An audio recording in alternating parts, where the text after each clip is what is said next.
Welcome to Wildcat Gameday Preview for Week 8 of the college football season. With Yoni, Zacks, I'm Ryan Boublik. Last Saturday, the Northwestern Wildcats upset the Penn State Nittany Lions in Happy Valley 22-21. It was the first Cats victory over Penn State since 2015. Yoni, what were the bright spots and what are the takeaways for the Northwestern program? This game was the definition of gritty, Ryan. The Cats had some turnover issues early, and they still haven't scored a touchdown in the third quarter of Big Ten play. Against UCLA, that nearly cost them the game, and against Oregon, the lack of offense negated all chances of a comeback. Despite that streak continuing against Penn State, the Cats had a fourth quarter touchdown by Caleb Komolafe that turned the tide. The injury to Drew Aller on the final drive really silenced the Penn State crowd. Their defense continued the strong day by stifling Ethan Grunkmeyer on fourth down.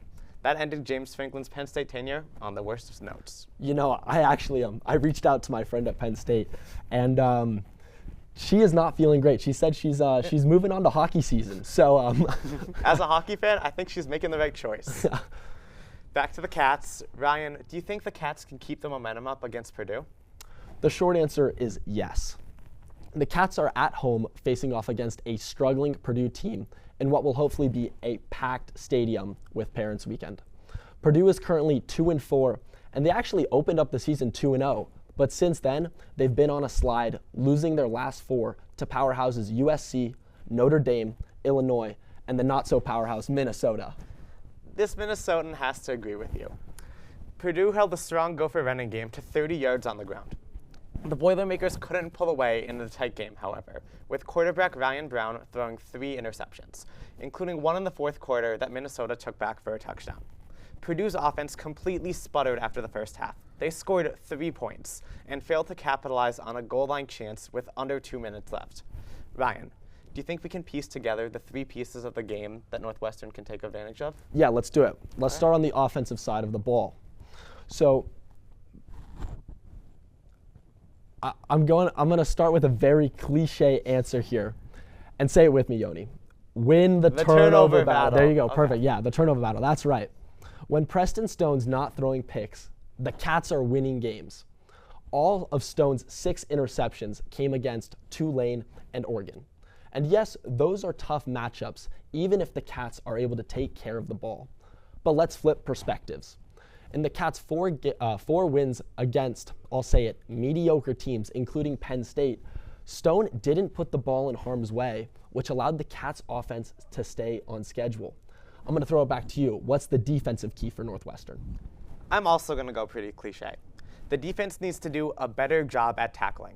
Penn State had 6 forced missed tackles and 89 yards after contact, which cannot happen against Purdue. The other thing that NU needs to do, Ryan, is they need to get to the quarterback. Northwestern has just 3 sacks in Big Ten play, and all 3 came against UCLA. A big problem with this is our linebackers, who have half of a sack on the season. That's the same total as our entire secondary. If that second level of pressure can appear, Northwestern ends the stint at Northwestern Medicine Field with a win. How can special teams play a role in that, Ryan? The key for special teams is short and sweet. It's all about not giving Purdue good field position that leads to easy points. That comes in the form of not having punts blocked and muffing punt returns like last week against Penn State.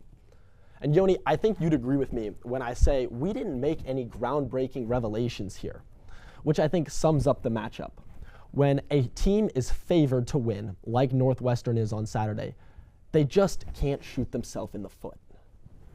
Ryan, you seem pretty confident. Are you thinking this is a blowout or a close one? I'm confident in Northwestern win. Blowout, not so much. Give me the Cats 24-17. Are you more or less bullish than me? I'm feeling pretty good about this one. Rose Bowl reunion weekend, all the parents here. I think Northwestern comes out blazing, wins 31-21. I like it. We both have the Cats on top.